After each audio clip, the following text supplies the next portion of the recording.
Okay ವಿದ್ಯಾರ್ಥಿಗಳೇ, last ಕ್ಲಾಸ್ನಲ್ಲಿ ನಾವು ಈ ಒಂದು ಮಿಶ್ರಣಗಳ ಬಗ್ಗೆ ತಿಳ್ಕೊಳ್ತಾ ಇದ್ವಿ. ಸಾಮಾನ್ಯವಾಗಿ ಮಿಶ್ರಣಗಳಿಗೂ ಮತ್ತು ಸಂಯುಕ್ತಗಳಿಗಿರುವಂಥ ವ್ಯತ್ಯಾಸಗಳು. ಸಂಯುಕ್ತಗಳು ಒಂದು ಡೆಫಿನೆಟ್ ರೇಷೋನಲ್ಲಿ, ಫಿಕ್ಸ್ಡ್ ರೇಷೋನಲ್ಲಿದ್ದರೆ, ಮಿಶ್ರಣಗಳಲ್ಲಿ ಆ ಘಟಕಗಳು ಯಾವುದೇ ಒಂದು ಫಿಕ್ಸ್ಡ್ ಅಥವಾ ಡೆಫಿನೆಟ್ ರೇಷೋನಲ್ಲಿ ಇರೋದಿಲ್ಲ.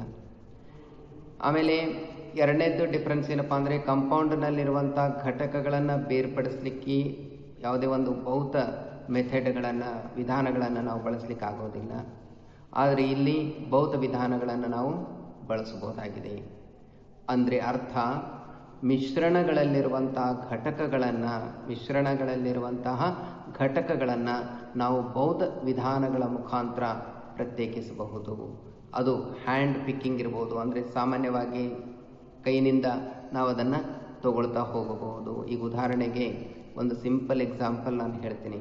ಅಕ್ಕಿ ಅಥವಾ ಗೋಧಿ ಆರಿಸುವಂಥ ಸಂದರ್ಭದಲ್ಲಿ ಅಕ್ಕಿ ಮತ್ತು ಗೋಧಿಗಳಲ್ಲಿ ಇರುವಂಥ ಅಥವಾ ಜೋಳದಲ್ಲಿರುವಂಥ ಈ ಮಣ್ಣಿನ ಕಣಗಳನ್ನು ನಾವು ಕೈನಿಂದ ಸಪ್ರೇಟ್ ಮಾಡ್ತೀವಿ. ಅದೊಂದು ಎಂಥ ಮಿಕ್ಸ್ಚರ್, ಹೆಟ್ರೋಜಿನಸ್ ಮಿಕ್ಸ್ಚರ್ ನೋಡ್ರಿ. ಆ ಹೆಟ್ರೋಜಿನಸ್ ಮಿಕ್ಸ್ಚರ್ನಿಂದ ನಾವು ಫಿಸಿಕಲ್ ಮೆಥಡ್ಗಳ ಮುಖಾಂತರ, ಭೌತ ವಿಧಾನಗಳ ಮುಖಾಂತರ ನಾವು ಅದನ್ನು ಪ್ರತ್ಯೇಕಿಸಬಹುದು. ಅದು ಕ್ರಿಸ್ಟಲೈಸೇಷನ್, ಘನೀಕರಣ ಇರಬಹುದು, ಅಥವಾ ಹ್ಯಾಂಡ್ ಪಿಕ್ಕಿಂಗ್ ಇರಬಹುದು, ಅಥವಾ ಸಬ್ಲಿಮೇಷನ್ ಇರಬಹುದು, ಅಥವಾ ಡಿಸ್ಟಿಲೇಷನ್ ಇರಬಹುದು, ಅಂಶೀಕರಣ ಅಂಥೇಳಿ ನಾವು ಹೇಳ್ತೀವಲ್ಲ, ಅಂಶಿಕ ಅಸವನ ಅಂಥೇಳಿ ನಾವು ಹೇಳ್ತೀವಲ್ಲ. ಈ ರೀತಿ ಅನೇಕ ಭೌತ ವಿಧಾನಗಳ ಮುಖಾಂತರ ನಾವೇನು ಮಾಡಬಹುದು, ಮಿಕ್ಸ್ಚರ್ನಲ್ಲಿರುವಂಥ ಘಟಕಗಳನ್ನು ಪ್ರತ್ಯೇಕಿಸಬಹುದು. ಈ ರೀತಿ ಅನೇಕ ವ್ಯತ್ಯಾಸಗಳನ್ನು ನಾವು ನೋಡ್ತಾ ಹೋಗ್ತೀವಿ. ಓಕೆ, ಅದನ್ನು ನೀವು ಒಂದು ಡಿಫ್ರೆನ್ಸ್ ರೂಪದಲ್ಲಿ ಬರ್ಕೊಂಡು ಇಟ್ಕೊಂಡಿರ್ರಿ. ಇವಾಗ ನಾವು ನೆಕ್ಸ್ಟ್ ಕನ್ಸೆಪ್ಟ್ಗೆ ಹೋಗೋಣ. ನೆಕ್ಸ್ಟ್ ಕನ್ಸೆಪ್ಟ್ ಏನಪ್ಪ ಅಂದರೆ, properties of matter and their measurement. ಮುಖ್ಯವಾಗಿ ಒಂದು ವಸ್ತುವಿನ ಬಗ್ಗೆ ವಿವರವಾಗಿ ನಾವು ಕಲಿಬೇಕಾದ್ರೆ ಅದರ ಎಲ್ಲ ಮಗ್ಗಲುಗಳನ್ನು ಸಹಿತ ನಾವು ನೋಡಬೇಕಾಗತ್ತೆ. ಹೀಗಾಗಿ ಯಾವುದೇ ಒಂದು ದ್ರವ್ಯನ ನಾವು ಗಮನಿಸಿದಾಗ ಅದರಲ್ಲಿ ಎರಡು ಥರದ ಗುಣಲಕ್ಷಣಗಳನ್ನು ನಾವು ನೋಡ್ತೀವಿ. ಒಂದು ಫಿಸಿಕಲ್ ಪ್ರಾಪರ್ಟೀಸ್, ಅಂದರೆ ಭೌತಿಕ ಗುಣಲಕ್ಷಣಗಳು, ಭೌತ ಗುಣಲಕ್ಷಣಗಳು ಅಂತೇಳಿ ನಾವು ಕರಿತೀವಿ. ಇನ್ನೊಂದು ರಾಸಾಯನಿಕ ಗುಣಲಕ್ಷಣಗಳು ಅಂತೇಳಿ ಕರಿತೀವಿ. ಭೌತ ಗುಣಲಕ್ಷಣಗಳು ಅಂದರೆ ಯಾವುದ್ಯಾವುದಾಗಿರಬಹುದು, ಬಣ್ಣ ಆಗಿರಬಹುದು, ವಾಸನೆ ಆಗಿರಬಹುದು, ರುಚಿ ಆಗಿರಬಹುದು, ಮೆಲ್ಟಿಂಗ್ ಪಾಯಿಂಟ್, ಕರಗೋ ಬಿಂದು ಆಗಿರಬಹುದು, ಬಾಯ್ಲಿಂಗ್ ಪಾಯಿಂಟ್ ಆಗಿರಬಹುದು, ಸಾಂದ್ರತೆ ಆಗಿರಬಹುದು, ವಾಲ್ಯೂಮ್ ಆಗಿರಬಹುದು. ಈ ರೀತಿ ಯಾವ ಪ್ರಾಪರ್ಟಿಗಳು ಅದರದ ಭೌತ ಲಕ್ಷಣಗಳನ್ನು, ಬಾಹ್ಯ ಲಕ್ಷಣಗಳನ್ನು ವಿವರಿಸುತ್ತೆ, ಅವುಗಳಿಗೆ ನಾವು ಫಿಸಿಕಲ್ ಪ್ರಾಪರ್ಟೀಸ್ ಅಂತೇಳಿ ಕರಿತೀವಿ. So what are actually physical properties? These are the properties which can be explained without disturbing the identity of the substance. ಇಲ್ಲಿ ವಸ್ತುವಿನ ಒಂದು ಗುರುತತೆ, ವಸ್ತುವಿನ ಒಂದು ಐಡೆಂಟಿಟಿ ಏನಾಗೋದಿಲ್ಲ, ಬದಲಾವಣೆ ಆಗೋದಿಲ್ಲ. ಅದನ್ನು ಬದಲಾವಣೆಗೊಳಿಸದೇನೆ ಅದರಲ್ಲಿ ಬರುವಂಥ ಕೆಲವೊಂದು ವಿಚಾರಗಳನ್ನು, ಕೆಲವೊಂದು ಗುಣಲಕ್ಷಣಗಳನ್ನು ನಾವು ಕಲಿಯಬಹುದಾಗಿದೆ. ಈಗ ಉದಾಹರಣೆಗೆ ಮೆಲ್ಟಿಂಗ್ ಪಾಯಿಂಟ್ ಅದ.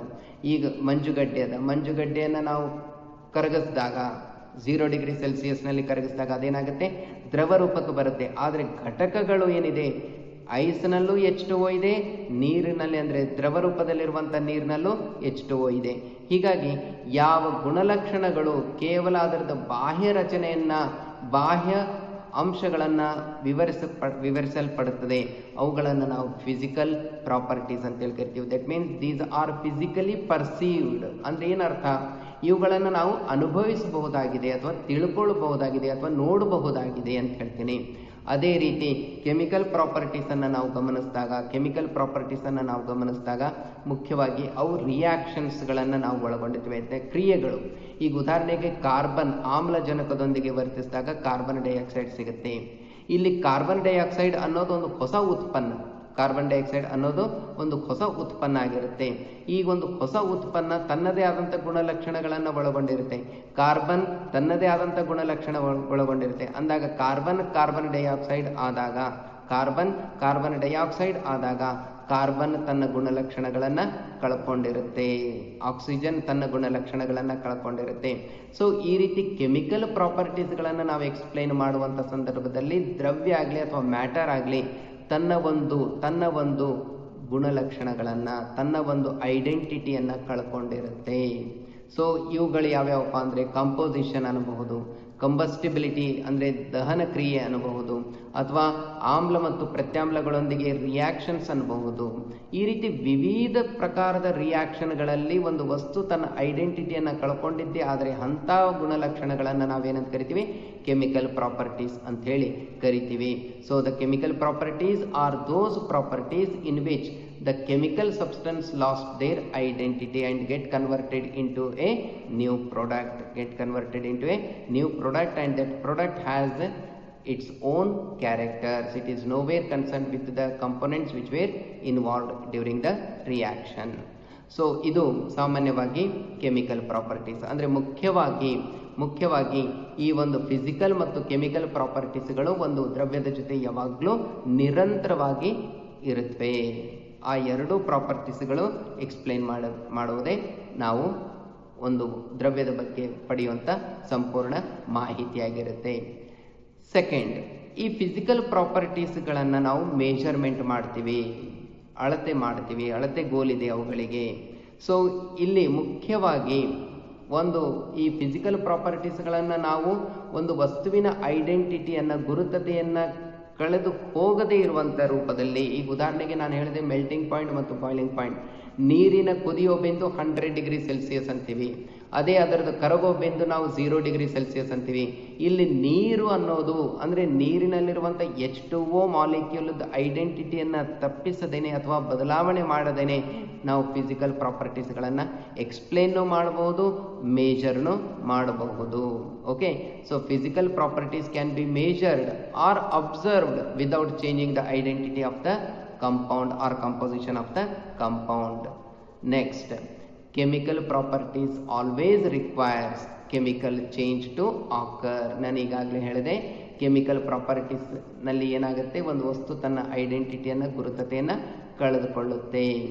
ಅಂದರೆ chemical properties always involve with electrons. Here electrons are transferred from one species to another species or one substance to another substance. ಹೀಗಾಗಿ ತಮ್ಮ ಐಡೆಂಟಿಟಿಯನ್ನು ನಾವು ಕಳ್ಕೊಂಡು ಬಿಡುತ್ತವೆ. ನೆಕ್ಸ್ಟ್, ಸಾಮಾನ್ಯವಾಗಿ ಒಬ್ಬ ರಾಸಾಯನಶಾಸ್ತ್ರಜ್ಞ ಪಾಯಿಂಟ್ ಆಫ್ ವ್ಯೂ ನಾವು ಥಿಂಕ್ ಮಾಡಿದಾಗ ಒಂದು ವಸ್ತುವಿನ ಬಗ್ಗೆ, ಒಂದು ದ್ರವ್ಯದ ಬಗ್ಗೆ ಸಂಪೂರ್ಣ ಮಾಹಿತಿ ನಮಗೆ ಯಾವಾಗ ಸಿಗುತ್ತೆ ಅಂದರೆ ಆತ ಆ ಒಂದು ದ್ರವ್ಯದ ಭೌತ ಗುಣಲಕ್ಷಣಗಳು ಮತ್ತು ರಾಸಾಯನಿಕ ಗುಣಲಕ್ಷಣಗಳನ್ನು ಸಂಪೂರ್ಣವಾಗಿ ವಿವರಿಸಿದಾಗ ಯಾವುದೇ ಒಂದು ವಸ್ತುವಿನ ಬಗ್ಗೆ ಅದರದ್ದು ವರ್ತನೆ ಬಗ್ಗೆ ನಾವು ವಿವರಿಸಬೇಕಾದ್ರೆ ಮುಖ್ಯವಾಗಿ ಅಲ್ಲಿ ನಮಗೆ ಈ ಒಂದು ಅದರ ಭೌತ ಗುಣಲಕ್ಷಣಗಳು ಮತ್ತು ರಾಸಾಯನಿಕ ಗುಣಲಕ್ಷಣಗಳ ಅವಶ್ಯಕತೆ ಇರುತ್ತೆ. ಅಂದರೆ ಒಂದು ವಸ್ತು ಭೌತ ಗುಣಲಕ್ಷಣಗಳು ಮತ್ತು ರಾಸಾಯನಿಕ ಗುಣಲಕ್ಷಣಗಳನ್ನು ವಿವರಿಸಿದ್ದೇ ಆದರೆ ಆ ಒಂದು ದ್ರವ್ಯದ ಸಂಪೂರ್ಣ ಮಾಹಿತಿ ನಮಗೆ ಸಿಗುತ್ತೆ. ಸೊ ಇದು ಮುಖ್ಯವಾಗಿ ಒಬ್ಬ ಶಾಸ್ತ್ರಜ್ಞಗೆ ಬೇಕಾಗಿರುವಂಥ ಮಾಹಿತಿ ಆಗಿರುತ್ತೆ. ನೆಕ್ಸ್ಟ್, ಫಿಸಿಕಲ್ ಪ್ರಾಪರ್ಟೀಸ್ ಅನ್ನ ಮೇಜರ್ಮೆಂಟ್ ಯಾವ ರೀತಿ ಮಾಡಬಹುದು? Measurement of physical properties. Quantitative measurement of properties is required for scientific investigation. ಅಂದರೆ ಒಂದು ಸೈಂಟಿಫಿಕ್ ಇನ್ವೆಸ್ಟಿಗೇಷನ್ ಆಗಬೇಕಾದ್ರೆ, ಒಂದು ರಿಸರ್ಚ್ ಆಗಬೇಕಾದ್ರೆ, ಒಂದು ಸಂಶೋಧನೆ ಆಗಬೇಕಾದ್ರೆ ಮುಖ್ಯವಾಗಿ ದ್ರವ್ಯದ ಪರಿಮಾಣಾತ್ಮಕ ಅಂದರೆ ಕ್ವಾಂಟಿಟೇಟಿವ್ ಅಂತ ನಾವು ಹೇಳ್ತೀವಿ, ಪ್ರಮಾಣದ ರೂಪದಲ್ಲಿ ಅವುಗಳ ಮೆಜರ್ಮೆಂಟ್ ಮಾಡೋದು ಬಹಳ ಮುಖ್ಯ ಆಗುತ್ತೆ. ಈಗ ಉದಾಹರಣೆಗೆ ಹೇಳಬೇಕಂದ್ರೆ ಸಾಮಾನ್ಯವಾಗಿ ನಾನು ಈ ರೂಮಿಂದು ಲೆಂತ್ ಹೇಳಬೇಕಾಗಿದೆ ಅಂತ ಇಟ್ಕೊಳ್ರಿ. ಈ ರೂಮಿಂದ ಲೆಂತ್ ಹೇಳಬೇಕಾದ್ರೆ ನಾನೇನು ಹೇಳ್ತೀನಿ? 6 ಮೀಟರ್ ಅಂತ ಹೇಳ್ತೀನಿ. ಅಂದಾಗ ಸಾಮಾನ್ಯವಾಗಿ ಕ್ವಾಂಟಿಟೇಟಿವ್ ಅಬ್ಸರ್ವೇಷನ್ ಅಥವಾ ಮೇಜರ್ಮೆಂಟ್ ಯಾವಾಗಲೂ ಒಂದು ನಂಬರನ್ನು ಒಳಗೊಂಡಿರುತ್ತೆ, ಅದರ ಜೊತೆ ಅದರದ್ದು ಯೂನಿಟನ್ನು ಒಳಗೊಂಡಿರುತ್ತೆ. ಹೀಗಾಗಿ 6 ಮೀಟರ್ ಅಂತೇಳಿ ನಾನು ಹೇಳಿದೆ ಅಂತ ಇಟ್ಕೋರಿ. 6 ಮೀಟರ್ ಅಂದಾಗ 6 ಅನ್ನೋದು ಒಂದು ನಂಬರ್ ಆಯಿತು, ಅದೇ ಮೀಟರ್ ಅನ್ನೋದು ಒಂದು ಯೂನಿಟ್ ಆಯಿತು, ಲೆಂತ್ ಆಯಿತು. ಸೊ ಈ ರೀತಿ ಫಿಸಿಕಲ್, ಈಗ ಫಾರ್ ಎಕ್ಸಾಂಪಲ್ ನಾನು ಈಗಾಗಲೇ ನಿಮ್ಗೆ ಹೇಳಿದೆ ನೀರಿನ ಕುದಿಯೋ ಬಿಂದು 100 ಡಿಗ್ರಿ ಸೆಲ್ಸಿಯಸ್ ಅಂದೆ. ಇಲ್ಲಿ 100 ಅನ್ನೋದು ನಂಬರ್, ಡಿಗ್ರಿ ಸೆಲ್ಸಿಯಸ್ ಅನ್ನೋದು ಯೂನಿಟ್. ಹಾಗಾಗಿ ಫಿಸಿಕಲ್ ಕ್ವಾಂಟಿಟೀಸ್ ಏನಿದೆ ಈ ಫಿಸಿಕಲ್ ಕ್ವಾಂಟಿಟೀಸ್ಗಳು ಸಾಮಾನ್ಯವಾಗಿ ಏನಾಗಿರ್ತವ ಪರಿಮಾಣಾತ್ಮಕ ಅಂದರೆ ಪ್ರಮಾಣ ಒಳಗೊಂಡಂಥವ, ಅಂಶಗಳನ್ನು ಒಳಗೊಂಡಂಥವ ಅಥವಾ ದ್ರವ್ಯರಾಶಿಯನ್ನು ಒಳಗೊಂಡಂತಹ ಒಂದು ಕಂಪೋನೆಂಟ್ಸ್ಗಳ ಆಗಿದ್ದು, ಈ ಒಂದು ಕಂಪೋನೆಂಟ್ಸ್ಗಳ ಮುಖಾಂತರ ನಾವು ಏನಾದರೂ ಎಕ್ಸ್ಪ್ಲೈನ್ ಮಾಡಬೇಕಾದ್ರೆ ಅಲ್ಲಿ ಸಾಮಾನ್ಯವಾಗಿ ಏನಿರುತ್ತೆ, ಕ್ವಾಂಟಿಟೇಟಿವ್ ಅಬ್ಸರ್ವೇಷನ್ ಇರುತ್ತೆ. So here any quantitative observation or measurement is represented by a number followed by units in which it is going to be measured. ಈಗ ಹಾಲನ್ನು ನಾನು 2 ಲೀಟರ್ ತೊಗೊಂಡಿನಿ ಅಂತ ಹೇಳ್ತೀನಿ ಅಂದಾಗ ಹಾಲಿಗೆ ಇಂಪಾರ್ಟೆನ್ಸ್ ಬರೋದು ಅಂದರೆ ಆ ಒಂದು ಫಿಸಿಕಲ್ ಕ್ವಾಂಟಿಟಿಯನ್ನು ನಾನು ಹೇಳಬೇಕಾದ್ರೆ ಕಂಪಲ್ಸರ್ಲಿ ನಾನು ಒಂದು ನಂಬರನ್ನು ಮೆನ್ಷನ್ ಮಾಡಬೇಕಾಗತ್ತೆ, ಅದರದ್ದು ಯೂನಿಟನ್ನು ಮೆನ್ಷನ್ ಮಾಡಬೇಕಾಗತ್ತೆ. ಆವಾಗ ಮಾತ್ರ ಅದೇನಾಗುತ್ತೆ, ಸಂಪೂರ್ಣವಾದಂಥ ಮಾಹಿತಿಯನ್ನು ಒದಗಿಸುತ್ತೆ. ಆ್ಯಕ್ಚುಲಿ ಈ ಒಂದು ಸೀಕ್ವೆನ್ಸ್ನಲ್ಲಿ ಅನ್ನಬಹುದು ಅಥವಾ ಈ ಒಂದು ಡೈರೆಕ್ಷನ್ನಲ್ಲಿ ನಾವು ಹೋದಾಗ ಮೊದಲಿಗೆ ಅನೇಕ ದೇಶಗಳು ತಮ್ಮದೇ ಆದಂಥ ಒಂದು ಸಿಸ್ಟಮನ್ನು ಫಾಲೋಅಪ್ ಮಾಡ್ತಾ ಇದ್ವಿ. ಅದರಲ್ಲಿ ಮುಖ್ಯವಾಗಿ ಒಂದು ಇಂಗ್ಲಿಷ್ ಸಿಸ್ಟಮ್ ಮತ್ತು ಇನ್ನೊಂದು ಮೆಟ್ರಿಕ್ ಸಿಸ್ಟಮ್ ಅಂತೇಳಿ 2 ಫಾಲೋಅಪ್ ಆಗ್ತಾ ಇತ್ತು. ಉದಾಹರಣೆಗೆ ನೀವು ನೋಡಿರ್ಬೋದು MKS ಸಿಸ್ಟಮ್ ಅಂತೇಳಿ ನಾವು ಓದ್ತೀವಿ. MKSನಲ್ಲಿ ಮೀಟರ್, ಕಿಲೋಗ್ರಾಮ್, ಸೆಕೆಂಡ್ ಅಂತೀವಿ. FPS ಸಿಸ್ಟಮ್ನಲ್ಲಿ ಫೂಟ್, ಪೌಂಡ್, ಸೆಕೆಂಡ್ ಅಂತ ಹೇಳಿ ಕರಿತೀವಿ. ಅದೇ ರೀತಿ CGS ಸಿಸ್ಟಮ್ನಲ್ಲಿ ಸೆಂಟಿಮೀಟರ್, ಗ್ರಾಮ್, ಸೆಕೆಂಡ್. ಅಂದರೆ ಮುಖ್ಯವಾಗಿ ಈ ಮೂಲ ಏನಂತಾರೆ ನೀವು ಭೌತ ಗುಣಲಕ್ಷಣಗಳಲ್ಲಿ ಯಾವ್ಯಾವ ಬರ್ತಾವಪ್ಪ ಅಂದರೆ, ಒಂದು ಲೆಂತ್ ಬರುತ್ತೆ, ಇನ್ನೊಂದು ಮಾಸ್ ಬರುತ್ತೆ, ಮೂರನೇದ್ದು ಟೈಮ್ ಬರುತ್ತೆ. ಸೊ ಈ LMT ಅಂತ ನಾವು ಹೇಳ್ತೀವಿ. ಈ LMTಯನ್ನು ಪ್ರತಿಯೊಂದು ದೇಶದವರು ತಮಗೆ ಅನುಕೂಲವಾಗುವಂತಹ ಅಳತೆಗೋಲಿನಲ್ಲಿ, ಅಳತೆಯ ಪ್ರಮಾಣದಲ್ಲಿ ಹೇಳ್ತಾ ಇದ್ರು. ಈಗ ಉದಾಹರಣೆಗೆ MKS ಸಿಸ್ಟಮ್ನಲ್ಲಿ ನಾನು ಹೇಳಿದೆ, ಇಲ್ಲಿ ಲೆಂತನ್ನು ಮುಖ್ಯವಾಗಿ ನಾವೇನು ಹೇಳ್ತೀವಿ, ಮೀಟರ್ ರೂಪದಲ್ಲಿ ಹೇಳಿದ್ವಿ. ದ್ರವ್ಯರಾಶಿಯನ್ನು, ಮಾಸನ್ನು ಕಿಲೋಗ್ರಾಮ್ ರೂಪದಲ್ಲಿ, ಟೈಮನ್ನು ಸೆಕೆಂಡ್ಗಳ ರೂಪದಲ್ಲಿ ಹೇಳ್ತಾ ಇದ್ರು. ಅದೇ ಥರ ಈ ಒಂದು ಡಿಫ್ರೆಂಟ್ ಸಿಸ್ಟಮ್ಸ್ಗಳು ಅಪ್ಲೈ ಆಗ್ತಾ ಹೋದವು ಆ ಒಂದು ಕಾಲದಲ್ಲಿ. ಆದರೆ ಇದರಿಂದ ಒಬ್ಬ ರಾಸಾಯನಶಾಸ್ತ್ರಜ್ಞನಿಗೆ ಆಗುವಂಥ ತೊಂದರೆ ಏನಾಗ್ತಿತ್ತು ಅಂದರೆ, ಅವುಗಳನ್ನು ಕನ್ವರ್ಷನ್ ಮಾಡ್ಕೊಳ್ಳೋದು, ಅವುಗಳನ್ನು ತನಗೆ ಅನುಕೂಲವಾಗುವಂಥ ಯೂನಿಟ್ಗಳಲ್ಲಿ ಪರಿವರ್ತನೆ ಮಾಡೋದು. ಈ ಪ್ರಾಬ್ಲಮ್ಸ್ಗಳು ಬಹಳಷ್ಟು ಪ್ರಚಲಿತವಾದವು. ಹೀಗಾಗಿ ಆತ ಏನು ಮಾಡ್ತಾನೆ ಅಂದರೆ, ಒಂದು ಹೊಸ ಸಿಸ್ಟಮನ್ನು ಇಂಟ್ರಡ್ಯೂಸ್ ಮಾಡ್ತಾನೆ. ಅದನ್ನೇ ನಾವು ಸಿಸ್ಟಮ್ ಇಂಟರ್ನ್ಯಾಷನಲ್ SI ಯೂನಿಟ್ಸ್ ಅಂತ ಹೇಳ್ತೀವಿ. ಇದರಿಂದ ಆಗುವಂಥ ಅನುಕೂಲತೆ ಏನಪ್ಪ ಅಂದರೆ, ಎಲ್ಲ ದೇಶಗಳು ಸ್ಟ್ಯಾಂಡರ್ಡ್ ಆಗಿ ಒಂದು ಫಿಸಿಕಲ್ ಕ್ವಾಂಟಿಟಿಗೆ ಒಂದೇ ಯೂನಿಟನ್ನು ಮೆನ್ಷನ್ ಮಾಡಿದರು. ಸೊ ಹಾಗಾಗಿ ಈ ಒಂದು ಡಿಫ್ರೆಂಟ್ ಸಿಸ್ಟಮ್ಸ್ಗಳೇನಿದ್ದು, ಅದು FPS ಅನ್ಬೋದು, MKS ಅನ್ಬೋದು, CGS ಅನ್ಬೋದು, ಈ ಯೂನಿಟ್ಸ್ಗಳಿಂದ ಹೊರಗೆ ಬಂದು ಒಂದು ಹೊಸ ಸಿಸ್ಟಮನ್ನು ಇಂಟ್ರಡ್ಯೂಸ್ ಮಾಡಿದ್ರು. ಯಾವುದೇ ದೇಶದಲ್ಲಿದ್ದರೂ ಸಹಿತ ಅವರು ಇದೇ ಯೂನಿಟ್ನಲ್ಲಿ ತಮ್ಮ ಫಿಸಿಕಲ್ ಕ್ವಾಂಟಿಟಿಯನ್ನು ಎಕ್ಸ್ಪ್ರೆಸ್ ಮಾಡಬೇಕು ಅನ್ನೋದೊಂದು ರೂಲ್ ಬಂತು. ಅದೇ SI ಸಿಸ್ಟಮ್ ಅಂತೇಳಿ ನಾವು ಹೇಳ್ತೀವಿ. So system, international system of units ಅಥವಾ SI ಸಿಸ್ಟಮ್, ಮುಖ್ಯವಾಗಿ ಇದು ಫ್ರೆಂಚ್ ಟರ್ಮಿನಾಲಜಿದಿಂದ ಬಳಸಿರುವಂತಹ ಅಥವಾ ಪ್ರತ್ಯೇಕಿಸಿರುವಂಥ ಒಂದು ವಿಷಯ. ಇಲ್ಲಿ the international system of units in French ಲೇ ಸಿಸ್ಟಮೆ ಇಂಟರ್ನ್ಯಾಷನಲ್ ಡಿ ಯೂನಿಟ್ಸ್ ಅಂತೇಳಿ ಕರಿತೀವಿ. ಅದು which is abbreviated as SI. ಅಂದರೆ SI ಇದು ಲಾಂಗ್ ಫಾರ್ಮ್ ಏನು, ಸಿಸ್ಟಮೆ ಇಂಟರ್ನ್ಯಾಷನಲ್ ಡಿ ಯೂನಿಟ್ಸ್ ಅಂತ ಹೇಳಿ. ಓಕೆ, ಇದು ಮುಖ್ಯವಾಗಿ ಎಸ್ಟಾಬ್ಲಿಷ್ ಆಗಿದ್ದು 11th general conference on weights and ಮೇಜರ್ಸ್ನಲ್ಲಿ. ಓಕೆ, ಅದನ್ನು ನಾವು ಶಾರ್ಟ್ನಲ್ಲಿ CGPM ಅಂತಲೂ ಕರಿತೀವಿ, ಕಾನ್ಫರೆನ್ಸ್ ಜನರಲೆ ಡೆಸ್ ಪಾಯಿಂಟ್ಸ್ ಎಟ್ ಮೇಜರ್ಸ್ ಅಂತ ಹೇಳಿ. ಸೊ ಹಾಗಾಗಿ ಈ ಒಂದು ಸಿಸ್ಟಮ್ನಲ್ಲಿ ಅನೇಕ ಯೂನಿಟ್ಸ್ಗಳನ್ನು ನಾವು ಬಳಸ್ಕೊಂಡ್ವಿ, ಅನೇಕ ಫಿಸಿಕಲ್ ಕ್ವಾಂಟಿಟೀಸ್ಗಳನ್ನು ಬಳಸ್ಕೊಂಡ್ವಿ. ಅವುಗಳಿಗೆ ಒಂದು ನಿರ್ಧಾರಿತವಾದಂಥ, ಖಚಿತವಾದಂಥ ಒಂದು ಯೂನಿಟ್ಸ್ಗಳನ್ನು ಸಹಿತ ನಾವು ತಿಳಿಸ್ಕೊಟ್ವಿ. ಮುಖ್ಯವಾಗಿ ನಾವು ಹೇಳಬೇಕಂದ್ರೆ 7 ಬೇಸಿಕ್ ಯೂನಿಟ್ಸ್ಗಳಿದೆ. ಮುಖ್ಯವಾಗಿ 7 ಬೇಸಿಕ್ ಯೂನಿಟ್ಸ್ಗಳಾಗಿದೆ. ಮೊದಲಿಗೆ 3 ಅಂತ ಅಂದ್ಕೊಂಡಿದ್ರು, ನಂತರ ಡಿಸ್ಕಷನ್ನಲ್ಲಿ ಒಟ್ಟು 7 ಬೇಸಿಕ್ ಯೂನಿಟ್ಸ್ಗಳು, ಫಂಡಮೆಂಟಲ್ ಯೂನಿಟ್ಸ್ ಅಂತೇಳಿ ನಾವು ಕರಿತೀವಿ ಅಥವಾ ಫಿಸಿಕಲ್ ಕ್ವಾಂಟಿಟೀಸ್ ಅಂತೇಳಿ ಕರಿತೀವಿ. ಅದರಲ್ಲಿ ಮುಖ್ಯವಾಗಿ ಮೊದಲು ಬರೋದು ಲೆಂತ್. ಇದನ್ನು ಎಲ್ದಿಂದ ನಾವು ಇಂಡಿಕೇಟ್ ಮಾಡ್ತೀವಿ. ಇದರದ್ದು name of the SI unit is metre ಅಂತ ಹೇಳಿ ಕರಿತೀವಿ. ಸಿಂಬಾಲ್ ಸ್ಮಾಲ್ ಎಮ್ದಿಂದ ಇಂಡಿಕೇಟ್ ಮಾಡ್ತೀವಿ. ಅದೇ ಥರ ಮಾಸ್ ಎಮ್ದಿಂದ ಇಂಡಿಕೇಟ್ ಮಾಡ್ತೀವಿ. Kilogram is the name of the unit. kg ರೂಪದಲ್ಲಿ ಬರಿತೀವಿ. ಇಲ್ಲಿ ಎಲ್ಲ ನೋಡ್ರಿ ಸ್ಮಾಲ್ ಲೆಟರ್ಸ್ನಲ್ಲಿದೆ, ಕೆಲವೊಂದು ಕ್ಯಾಪಿಟಲ್ ಲೆಟರ್ಸ್ನಲ್ಲೂ ಕಂಡು ಬರುತ್ತವೆ. ಮಾಸ್ ಎಮ್ ಅಂತೀವಿ. ಕಿಲೋಗ್ರಾಮ್ ಇದೆ, ಅದನ್ನು kg ರೂಪದಲ್ಲಿ ನಾವು ಮೆನ್ಷನ್ ಮಾಡ್ತೀವಿ. ಟೈಮ್ ಟಿ, ಸ್ಮಾಲ್ ಟಿ ಇದೆ ನೋಡ್ರಿ, ಇದು ಸೆಕೆಂಡ್ ಇದೆ, ಸ್ಮಾಲ್ ಎಸ್ ಅನ್ನು ನಾವು ಯೂಸ್ ಮಾಡ್ಕೊಳ್ತೀವಿ. ಎಲೆಕ್ಟ್ರಿಕ್ ಕರೆಂಟ್ ಇದನ್ನು ಐದಿಂದ ಇಂಡಿಕೇಟ್ ಮಾಡ್ತೀವಿ.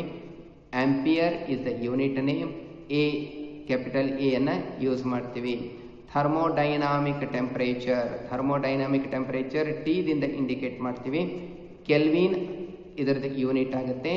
ಕೆ ಅನ್ನು ನಾವು ಯೂಸ್ ಮಾಡ್ಕೊಳ್ತೀವಿ. ಅಮೌಂಟ್ ಆಫ್ ಸಬ್ಸ್ಟೆನ್ಸ್ ಅನ್ನು ಸ್ಮಾಲ್ ಎನ್ದಿಂದ ನಾವು ಇಂಡಿಕೇಟ್ ಮಾಡ್ತೀವಿ. ಮೋಲ್ ಇದರದ್ದು ಹೆಸರು. ಸಿಂಬಾಲಿಕ್ ರಿಪ್ರೆಸೆಂಟೇಷನ್ ಏನಪ್ಪಾ ಅಂದರೆ MOL, ಮೋಲ್ ಅಂತ ಹೇಳಿ ನಾವು ಕರಿತೀವಿ. ಲುಮಿನಸ್ ಇಂಟೆನ್ಸಿಟಿಯನ್ನು IV ದಿಂದ ನಾವು ಇಂಡಿಕೇಟ್ ಮಾಡ್ತೀವಿ. ಕ್ಯಾಂಡೆಲಾ ಅನ್ನೋದು ಅದರದ್ದು ಹೆಸರು, name of the SI unit. ಆಮೇಲೆ ಸಿಂಬಾಲಿಕ್ ರಿಪ್ರೆಸೆಂಟೇಷನ್ CD ರೂಪದಲ್ಲಿ ನಾವು ಬರಿತೀವಿ.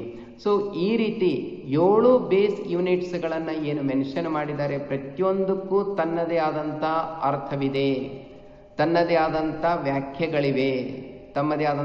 ವ್ಯಾಖ್ಯೆಗಳಿವೆ ಅಥವಾ ಡೆಫಿನೇಷನ್ಸ್ಗಳಿದೆ. ಸೊ ಈ ರೀತಿ every physical quantity has their own definition, has A definite scientific definition. ಸುಮ್ಮನೆ ಹೇಳಿಲ್ಲ, ಪ್ರತಿಯೊಂದಕ್ಕೂ ತಮ್ಮದೇ ಆದಂಥ ಒಂದು ಸೈಂಟಿಫಿಕ್ ಅಂದರೆ ಸಂಶೋಧನಾತ್ಮಕ ಅಥವಾ ಒಂದು ವೈಜ್ಞಾನಿಕ ರೂಪದಲ್ಲಿ ಅವುಗಳನ್ನು ನಿರೂಪಿಸಿರುವಂಥ ಯೂನಿಟ್ಸ್ಗಳಾಗಿದೆ. ಸೊ ಹೀಗಾಗಿ ಯೂನಿಟ್ಸ್ಗಳನ್ನು ಪ್ರತಿಯೊಂದು ಯೂನಿಟ್ಸ್ಗೂ ಡೆಫಿನೇಷನ್ ಇದೆ. ಆ ಡೆಫಿನೇಷನ್ಸ್ಗಳನ್ನು ನಾವಿಲ್ಲಿ ನೋಡ್ತಾ ಹೋಗೋಣ. ಈಗ ಯೂನಿಟ್ ಆಫ್ ಲೆಂತ್ ಮೀಟರ್, ಅದಕ್ಕೆ ಆದಂಥ ತನ್ನ ಡೆಫಿನೇಷನ್ ಇದೆ. ಇಲ್ಲಿ ಮುಖ್ಯವಾಗಿ ನಾವು speed of light in vacuum ರೂಪದಲ್ಲಿ ನಾವು ನೋಡ್ಕೊಂಡಿರ್ತೀವಿ. ಇದೇ ರೀತಿ ಕಿಲೋಗ್ರಾಮ್, ಪ್ಲಾಟಿನಮ್ ಇರಿಡಿಯಂ ಅಲಾಯ್ ಅನ್ನು ನಾವು ಒಂದು ಕಡೆ ಇಟ್ಟು ಅದರದ್ದು ತೂಕವನ್ನು 1 kgಗೆ ಹೋಲಿಸಿದ್ವಿ. ಈ ರೀತಿ ಪ್ರತಿಯೊಂದು ಯೂನಿಟ್ಸಿಗೆ ಅದು ಮೀಟರ್ ಆಗ್ಬೋದು, ಕಿಲೋಗ್ರಾಮ್ ಆಗ್ಬೋದು, ಸೆಕೆಂಡ್ ಆಗ್ಬೋದು, ಆಂಪಿಯರ್ ಆಗ್ಬೋದು, ಅಥವಾ ಕೆಲ್ವಿನ್ ಆಗ್ಬೋದು, ಮೋಲ್ ಆಗ್ಬೋದು, ಸೆಲ್ಸಿಯಸ್ ಆಗ್ಬೋದು, ಸೊ ಕ್ಯಾಂಡೆಲ್ ಆಗಬಹುದು.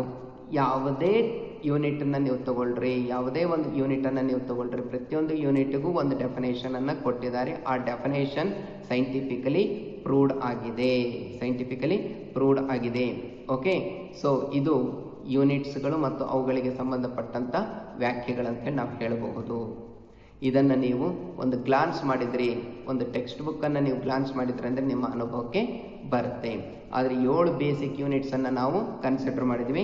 ಇವುಗಳಿಂದ ಉತ್ಪತ್ತಿ ಆದಂಥ ಯೂನಿಟ್ಸ್ಗಳನ್ನು ನಾವು ಡಿರೈವ್ಡ್ ಯೂನಿಟ್ಸ್ ಅಂತ ಹೇಳಿ ಕರಿತೀವಿ. ಈಗ ಉದಾಹರಣೆಗೆ ನಾನು ಹೇಳಬೇಕಂದ್ರೆ 7 ಬೇಸಿಕ್ ಯೂನಿಟ್ಸ್ ಆಯಿತು. ಅದಾದ ನಂತರ ಇನ್ನು ಕೆಲವೊಂದು ಯೂನಿಟ್ಸ್ಗಳನ್ನು ನಾವು ಹೇಳಬೇಕಂದ್ರೆ ಈಗ ಡೆನ್ಸಿಟಿ ಈ ಬೇಸಿಕ್ ಯೂನಿಟ್ನಿಂದ ಡಿರೈವ್ ಮಾಡಿರುವಂಥದ್ದು. ಸೊ ಈ ರೀತಿ ಪ್ರತಿಯೊಂದು ಯೂನಿಟ್ಸ್ಗೂ ತನ್ನದೇ ಆದಂತಹ ಒಂದು ಡೆಫಿನೇಷನ್ ಇದೆ. ಮತ್ತು ಈ ಯೂನಿಟ್ಸ್ಗಳನ್ನೇ ಬಳಸ್ಕೊಂಡು ನಾವು ಏನು ಮಾಡ್ತೀವಿ, ಡಿರೈವ್ಡ್ ಯೂನಿಟ್ಸ್ಗಳನ್ನು ಪಡಿತಾ ಇದ್ದೀವಿ. ಓಕೆ, ನೆಕ್ಸ್ಟ್ ಪಾಯಿಂಟಿಗೆ ಬರೋಣ. ಈಗ ಇಲ್ಲಿ ಸಾಮಾನ್ಯವಾಗಿ ಈ ಒಂದು ರಸಾಯನಶಾಸ್ತ್ರದಲ್ಲಿ ಕೆಲವೊಂದು ಪ್ರಿಫಿಕ್ಸ್ಗಳನ್ನು ನಾವು ಯೂಸ್ ಮಾಡ್ತೀವಿ. ಅದು ಪರ್ಟಿಕ್ಯುಲರ್ಲಿ SI ಸಿಸ್ಟಮ್ನಲ್ಲಿ. ಯಾಕಂದರೆ ಇಲ್ಲಿ kg ಮತ್ತು ಗ್ರಾಮ್ 2 ಯೂನಿಟ್ಸ್ಗಳಿದೆ. kg ಕಿಲೋಗ್ರಾಮ್ ಇದೆ, ಹೌದಾ? ಸೊ ಅದನ್ನೇ ಗ್ರಾಮ್ನಾಗಿ ಹೇಳ ಮುಂದಾಗ ಅಂದರೆ ಕನ್ವರ್ಷನ್ ಫ್ಯಾಕ್ಟರ್ ಬಂತು. ಸೊ ಹೀಗಾಗಿ kg ಅಂದರೆ 10⁻³ ಅಂತ ಹೇಳ್ತೀವಿ ನಾವು. ಇದಕ್ಕೆ ಪ್ರಿಫಿಕ್ಸ್ ಏನು ಯೂಸ್ ಮಾಡ್ಕೊಳ್ತೀವಿ ಅಂದರೆ kg ಟು ಗ್ರಾಮ್ ಅನ್ನು ಕನ್ವರ್ಷನ್ ಮಾಡೋ ಮುಂದಾಗ ನಾವೇನು ಹೇಳ್ತೀವಿ, 10⁻³ ಅನ್ನು ಯೂಸ್ ಮಾಡ್ಕೊಳ್ತೀವಿ. ಸೊ ಈ ರೀತಿ ಪ್ರತಿಯೊಂದಕ್ಕೂ ತಮ್ಮದೇ ಆದಂತಹ ಪ್ರಿಫಿಕ್ಸ್ಗಳಿದೆ. ಈಗ ಉದಾಹರಣೆಗೆ ನೀವು ಸೆಂಟಿ ಅಂತ ಹೇಳಿ ತೊಗೊಂಡಾಗ 10⁻² ಬರುತ್ತೆ. ಸೊ ವಿದ್ಯಾರ್ಥಿಗಳೇ, ಒಂದು ನೀವು ಕೆಲಸ ಮಾಡಬೇಕು, ಏನಂದರೆ ಈ ಒಂದು ಪ್ರಿಫಿಕ್ಸ್ಗಳದ್ದು ಒಂದು ಚಾರ್ಟನ್ನು ನೀವು ಮಾಡ್ಕೊಳ್ಬೇಕು. ಈ ಚಾರ್ಟನ್ನು ನೀವು ಮಾಡಿಕೊಂಡ ನಂತರ ಅದನ್ನು ಬೈ ಹಾರ್ಟ್ ಹಾಕಿದರೆ ಬಹಳ ಉತ್ತಮ. ಬೈ ಹಾರ್ಟ್ ಕೆಲವೊಂದು ವಿಷಯಗಳನ್ನು ನಾವು ಬೈ ಹಾರ್ಟ್ ಹಾಕಬೇಕಾಗತ್ತೆ. ಇವು ಬೈ ಹಾರ್ಟ್ ಹಾಕಿದ್ರೆ ಅಂದರೆ ನಿಮಗೆ ಕನ್ವರ್ಷನ್ ಫ್ಯಾಕ್ಟರ್ ಬಹಳಷ್ಟು ಅನುಕೂಲವಾಗುತ್ತೆ. ಯಾಕಂದರೆ ಕೆಲವೊಂದು CET ಕ್ವಶನ್ಸ್ಗಳಲ್ಲಿ ಸಿಂಪಲ್ ಕನ್ವರ್ಷನ್ಸ್ಗಳನ್ನು ಕೇಳ್ತಾನೆ. ಇದನ್ನು ನೀವು ಫಿಸಿಕ್ಸ್ನಲ್ಲೂ ಸಹಿತ ನಿಮಗೆ ಅನುಭವ ಬರುತ್ತೆ, ಮ್ಯಾಥಮೆಟಿಕ್ಸ್ನಲ್ಲೂ ನಿಮ್ಮ ಅನುಭವ ಬರುತ್ತೆ. ಯಾಕಂದರೆ ಪಿಕೋಮೀಟರ್ನಾಗ ಹೇಳಿರ್ತೀವಿ, ಕೆಲವೊಮ್ಮೆ ನ್ಯಾನೋಮೀಟರ್ನಲ್ಲಿ ಹೇಳಿರ್ತೀವಿ. ಫಾರ್ ಎಕ್ಸಾಂಪಲ್ 10⁻⁻⁹ ಅಂದರೆ ನ್ಯಾನೋ. ಸೊ ಈ ರೀತಿ ಪ್ರತಿಯೊಂದು ಯೂನಿಟ್ಸ್ಗಳನ್ನು ನಾವು ಕನ್ವರ್ಷನ್ ಮಾಡುವಂಥ ಸಂದರ್ಭಗಳಲ್ಲಿ ನಮಗೆ ಈ ಒಂದು ಪ್ರಿಫಿಕ್ಸ್ಗಳು ಬಹಳ ಉಪಯುಕ್ತತೆ ಆಗುತ್ತವೆ. ಸೊ ಈ ಕಾರಣಕ್ಕಾಗಿ ಇದರದೊಂದು ಚಾರ್ಟನ್ನು ನೀವು ನೋಡ್ಕೊಳ್ರಿ ಅಥವಾ ಒಂದು ಪ್ರಿಪೇರ್ ಮಾಡಿ ಇಟ್ಕೊಳ್ರಿ. ಕನ್ವರ್ಷನ್ ಫ್ಯಾಕ್ಟರ್ಸ್ಗಳನ್ನು ನೀವು ಮಾಡ್ತಾ ಹೋಗಬೇಕು. ನೆಕ್ಸ್ಟ್ ಸೆಷನ್ನಲ್ಲಿ ನಾನು ಯಾವಾಗ ಪ್ರಾಬ್ಲಮ್ಸ್ಗಳನ್ನು ಸ್ಟಾರ್ಟ್ ಮಾಡ್ತೀನಿಲ್ಲ ಆವಾಗ ನೀವು ಸಾಮಾನ್ಯವಾಗಿ ಈ ಒಂದು ಕನ್ವರ್ಷನ್ ಫ್ಯಾಕ್ಟರ್ ಬಗ್ಗೆ ನಿಮ್ಮ ಅನುಭವಕ್ಕೆ ಬರುತ್ತೆ. ಆದರೆ ಒಂದು ವಿಚಾರ, ನೀವು ಮೊದಲು ಈ ಒಂದು ಕ್ಲಾಸನ್ನು ಕಾನ್ಸಂಟ್ರೇಟ್ ಮಾಡಿ ಕೇಳ್ರಿ. ನಂತರ ಇದೇ ಕ್ಲಾಸನ್ನೇ ನೀವು ಇನ್ನೊಂದು ಸಲ ಪುನರಾವರ್ತನೆ ಮಾಡಿಕೊಂಡು ಯಾವ್ಯಾವ ಇಂಪಾರ್ಟೆಂಟ್ ಪಾಯಿಂಟ್ಸ್ ಅವುಗಳನ್ನು ನಿಮ್ಮ ನೋಟ್ಬುಕ್ನಲ್ಲಿ ನೋಟ್ ಡೌನ್ ಮಾಡ್ತಾ ಹೋದ್ರಿ ಅಂದರೆ ನಿಮಗೆ ನೋಟ್ಸೂ ರೆಡಿ ಆಗ್ತಾ ಹೋಗುತ್ತೆ, ಒಂದು ಟೆಕ್ಸ್ಟ್ ಅಪಿಯರೆನ್ಸ್ನು ನಿಮಗೆ ಸಿಗುತ್ತೆ. ಸೊ ಈ ರೀತಿ ಕೇವಲ ಕ್ಲಾಸ್ಗಳನ್ನು ಕೇಳದೇನೆ ಅದರ ಜೊತೆ ನೀವೇನು ಮಾಡ್ತಾ ಹೋಗಬೇಕು, ಮುಖ್ಯವಾಗಿ ಅದರ ಜೊತೆ ಆ ನೋಟ್ಸ್ಗಳನ್ನು ಸಹಿತ ನೀವು ಮಾಡ್ತಾ ಹೋದ್ರಿ ಅಂದರೆ ನಿಮಗೆ ಓದುವಂಥ ಸಂದರ್ಭದಲ್ಲಿ ಬಹಳ ಅನುಕೂಲತೆ ಆಗುತ್ತೆ. ಪ್ರಾಬ್ಲಮ್ಸ್ಗಳನ್ನು ಸಾಲ್ವ್ ಮಾಡುವಂಥ ಸಂದರ್ಭದಲ್ಲಿ ಈ ಫಾರ್ಮುಲಾಗಳು ಬಹಳ ಉಪಯುಕ್ತತೆ ಆಗುತ್ತೆ. ಸೊ ಇದೊಂದು ಚಾರ್ಟನ್ನು ನೀವು ಪ್ರಿಪೇರ್ ಮಾಡ್ತೀರಿ ಅಂತ ಅಂದ್ಕೊಂಡಿದ್ದೇನೆ. ಓಕೆ, ಸೊ ಈ ಡಿಫ್ರೆಂಟ್ ಯೂನಿಟ್ಸ್ಗಳನ್ನು ಸಹಿತ ನೀವು ಬೈ ಹಾರ್ಟ್ ಮಾಡಿರಿ. ಆಮೇಲೆ ಅದರದ್ದು ಸಿಂಬಾಲ್ನು ಸಹಿತ ನಾವಿಲ್ಲಿ ತೋರಿಸಿದ್ದೀವಿ ನೋಡ್ರಿ. ನೆಕ್ಸ್ಟ್, ಮಾಸ್ ಮತ್ತು ವೇಟ್ ಎರಡು different components. Actually mass of a substance is the amount of matter present in it, while weight is the force exerted by gravity on on object. Mass ಮತ್ತು ವೇಟ್ ನಾವು ಸಾಮಾನ್ಯವಾಗಿ general ಆಗಿ ಹೇಳ ಮುಂದಾಗ mass ಮತ್ತು wait ಒಂದೇ ಅಂತ ಹೇಳ್ತೀವಿ.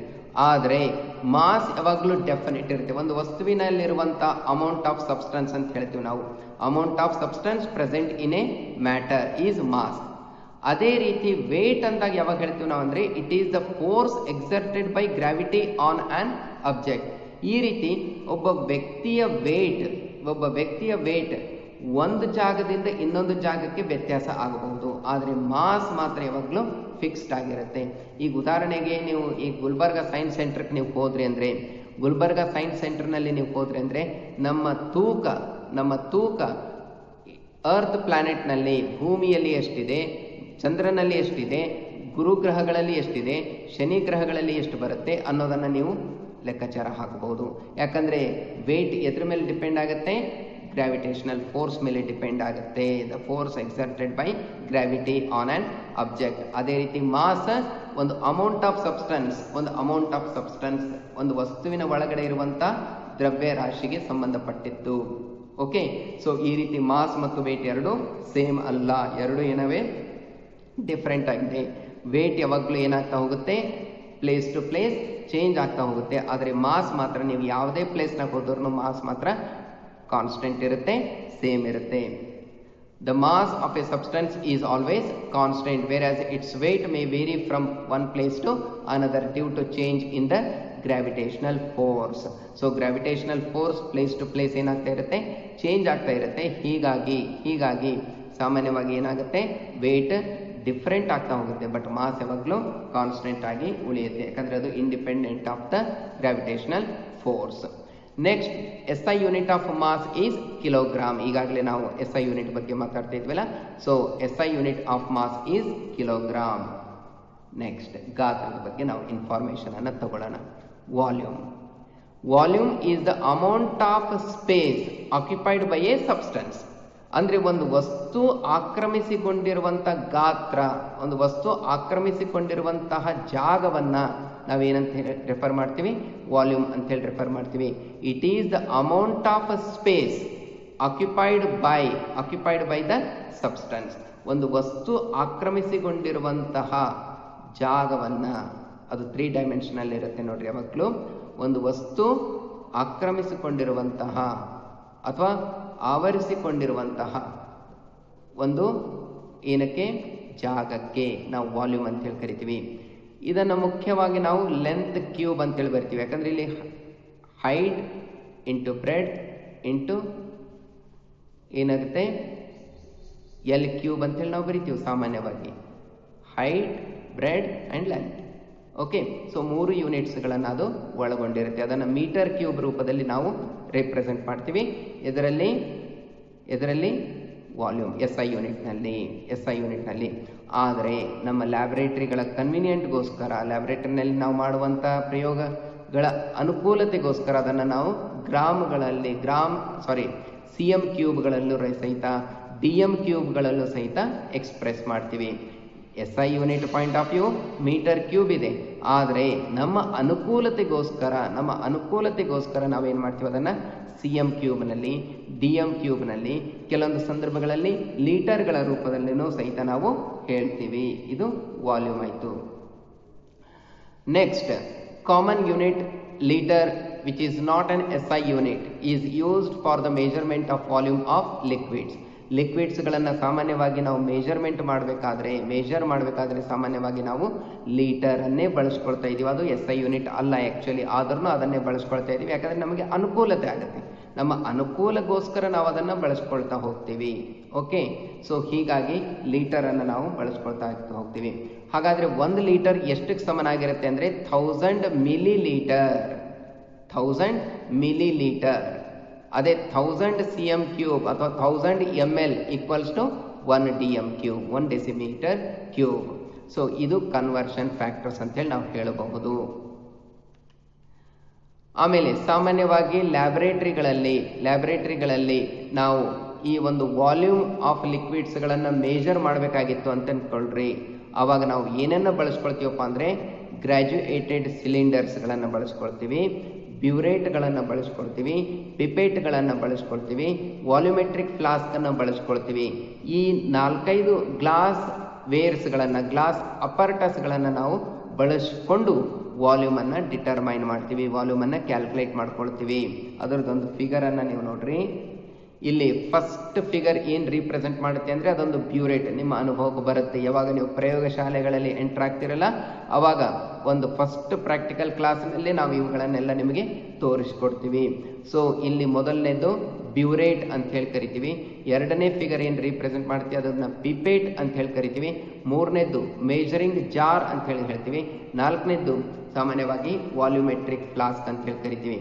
ಅಂದರೆ ಸಾಮಾನ್ಯವಾಗಿ ಈ ಎಲ್ಲ ಗ್ಲಾಸ್ ಅಪರ್ಟಸ್ಗಳ ಸಹಾಯದಿಂದ ನಾವು ಲಿಕ್ವಿಡ್ಸ್ದು ವಾಲ್ಯೂಮನ್ನು ಮೇಜರ್ಮೆಂಟ್ ಮಾಡ್ತೀವಿ, ಅಳತೆಯನ್ನು ಮಾಡಿಕೊಂಡು ಅದನ್ನು ಪ್ರಯೋಗಕ್ಕೆ ಉಪಯೋಗಿಸ್ಕೊಳ್ತಾ ಇರ್ತೀವಿ.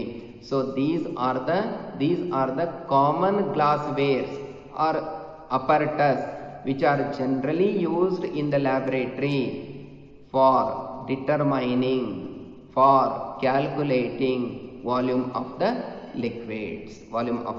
liquids. Okay, next ಸಾಂದ್ರತೆ ಬಗ್ಗೆ ಬರೋಣ. ಈಗ density of a substance is its amount of mass per unit volume. ಸಾಂದ್ರತೆಯನ್ನು ನಾವು ಯಾವ ರೀತಿ ಡಿಫೈನ್ ಮಾಡ್ತೀವಿ?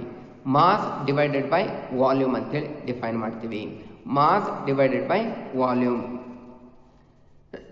ಅಂದರೆ density of a substance is its amount of mass per unit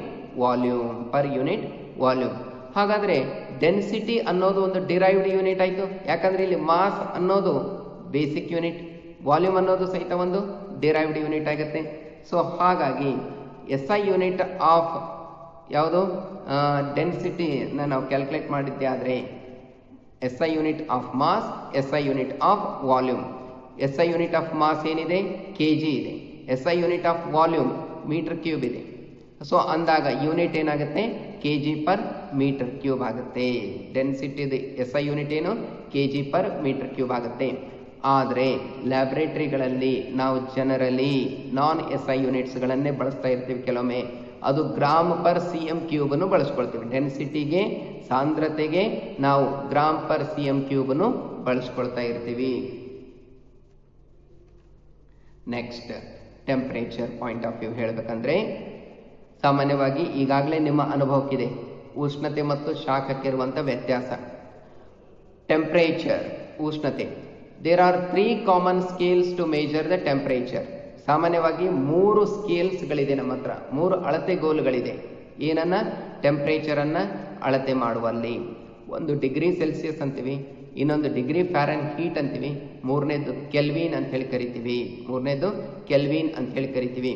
so ಇಲ್ಲಿ ಕೆಲ್ವಿನ್ ಅನ್ನೋದು SI ಯೂನಿಟ್ ಆಗುತ್ತೆ. ಆಮೇಲೆ ಥರ್ಮೋಮೀಟರ್ನಲ್ಲಿ ಡಿಗ್ರಿ ಸೆಲ್ಸಿಯಸ್ ಸ್ಕೇಲ್ ಇರುತ್ತೆ, ಅದು 0 ಡಿಗ್ರಿ ಸೆಲ್ಸಿಯಸ್ ಟು 100 ಡಿಗ್ರಿ ಇರುತ್ತೆ. ಆಕ್ಚುಲಿ 0ದಿಂದ 100 ಯಾಕೆ ತಗೊಂಡಿದ್ವಿ ಅಂದರೆ 0 degree freezing point of water and 100 degree is boiling point of water. ಹೌದಾ? ಸೊ ಅಂದಾಗ 0 ಡಿಗ್ರಿ ಏನಿದೆ freezing point, melting point of water, ಕರಗೋ ಬಿಂದು, ನೀರಿನ ಕರಗೋ ಬಿಂದು, ಮತ್ತು 100 ಡಿಗ್ರಿ ಏನಿದೆ ಕುದಿಯೋ ಬಿಂದು ನೀರಿಂದು, ಅದನ್ನೇ ನಾವು ಬಳಸ್ಕೊಂಡಿದ್ದೀವಿ. ಅದೇ ರೀತಿ ನೀವು ಫ್ಯಾರನ್ ಹೀಟ್ ಸ್ಕೇಲ್ ಹೇಳಬೇಕಾದ್ರೆ ಅಲ್ಲಿ 32 ಡಿಗ್ರಿ ಟು 212 ಡಿಗ್ರಿ ತಗೊಂಡಿದ್ದೀವಿ. ಓಕೆ, ಇದಿಷ್ಟು ಫ್ಯಾರನ್ ಹೀಟ್ ಮತ್ತು ಡಿಗ್ರಿ ಸೆಲ್ಸಿಯಸ್ಗೆ ಇರುವಂಥ ಇನ್ಫಾರ್ಮೇಷನ್. ಇನ್ನು ಅವುಗಳ ಸಂಬಂಧ ಯಾವ ರೀತಿ ನಾವು ಕ್ಯಾಲ್ಕುಲೇಟ್ ಮಾಡಬಹುದು ನೋಡ್ರಿ. ಅಂದರೆ ಡಿಗ್ರಿ ಫ್ಯಾರನ್ ಹೀಟ್ ಕೊಟ್ಟಿದಾಗ ಡಿಗ್ರಿ ಸೆಲ್ಸಿಯಸ್ ಕಂಡುಹಿಡಿಬಹುದು, ಡಿಗ್ರಿ ಸೆಲ್ಸಿಯಸ್ ಕೊಟ್ಟಾಗ ಡಿಗ್ರಿ ಫ್ಯಾರನ್ ಹೀಟನ್ನು ನಾವು ಯಾವ ರೀತಿ ಕಂಡುಹಿಡಿಬಹುದು ಅನ್ನೋದಕ್ಕೆ ಈ ಒಂದು ಫಾರ್ಮುಲಾನ ನಾವು ಬಳಸ್ಕೊಳ್ತೀವಿ. ಈ ಫಾರ್ಮುಲಾ ಬಹಳ ಮುಖ್ಯ ಆಗುತ್ತೆ. ಇದ್ರ ಮೇಲೆ ನಾನು ಸಾಕಷ್ಟು ಪ್ರಾಬ್ಲಮ್ಸ್ಗಳನ್ನು ಸಹಿತ ಮಾಡಿಸ್ತಾ ಹೋಗ್ತೀನಿ. Degree Fahrenheit is equals to 9/5 degree Celsius plus 32. ಇದು ಫಾರ್ಮುಲಾ ಇದೆ. ಈ ಫಾರ್ಮುಲಾನ ಬಳಸ್ಕೊಂಡು ನಾವು ಏನು ಮಾಡ್ಬೋದು, ಫ್ಯಾರನ್ ಹೀಟ್ ಕೊಟ್ಟಾಗ ಡಿಗ್ರಿ ಸೆಲ್ಸಿಯಸ್ ಕಂಡುಹಿಡಿಬೋದು, ಡಿಗ್ರಿ ಸೆಲ್ಸಿಯಸ್ ಕೊಟ್ಟಾಗ ಫ್ಯಾರನ್ ಹೀಟನ್ನು ಕಂಡುಹಿಡಿಬೋದು. ಈ ಫಾರ್ಮುಲಾ ಬಹಳ ಮುಖ್ಯವಾದದ್ದು. ಎಕ್ಸಾಮ್ದಲ್ಲೂ ಮತ್ತು CET-ನಲ್ಲೂ ಕೇಳುವಂಥ ಒಂದು ಇನ್ಫಾರ್ಮೇಷನ್ ಇದು. ನೆಕ್ಸ್ಟ್, ಇನ್ನು ಕೆಲ್ವಿನ್ ಸ್ಕೇಲ್ಗೂ ಮತ್ತು ಡಿಗ್ರಿ ಸೆಲ್ಸಿಯಸ್ಗೂ ಯಾವ ರೀತಿ ಸಂಬಂಧ ಇದೆ ಅಂದರೆ ಅದಕ್ಕೊಂದು ಫಾರ್ಮುಲಾ ಬರುತ್ತೆ. Kelvin is equals to degree Celsius plus 273.15.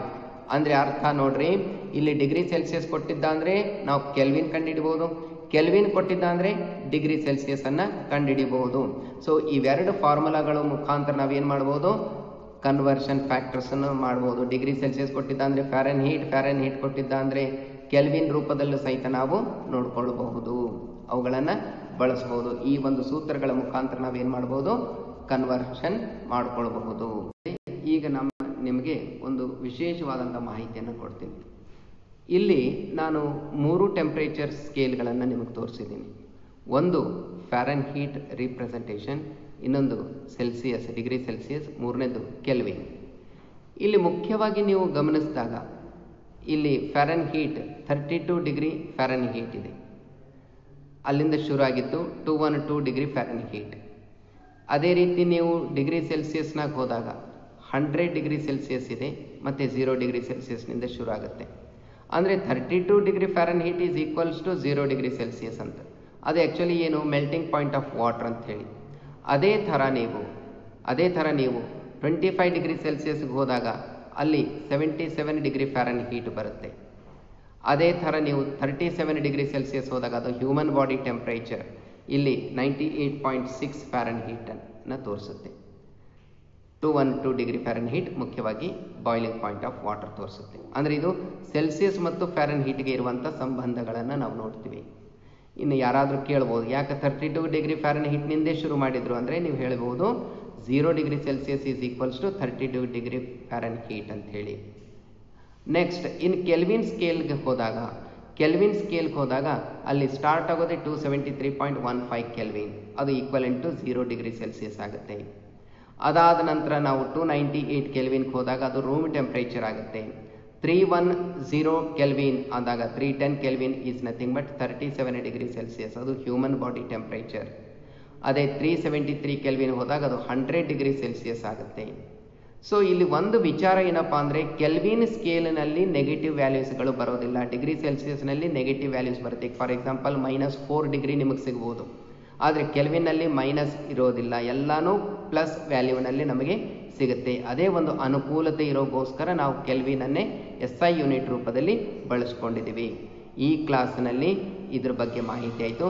Next ಕ್ಲಾಸ್ನಲ್ಲಿ ನಾವು ಇದರ ಮುಂದಿನ ಇನ್ಫಾರ್ಮೇಷನನ್ನು ಕೊಡ್ತೀನಿ. Okay, thank you.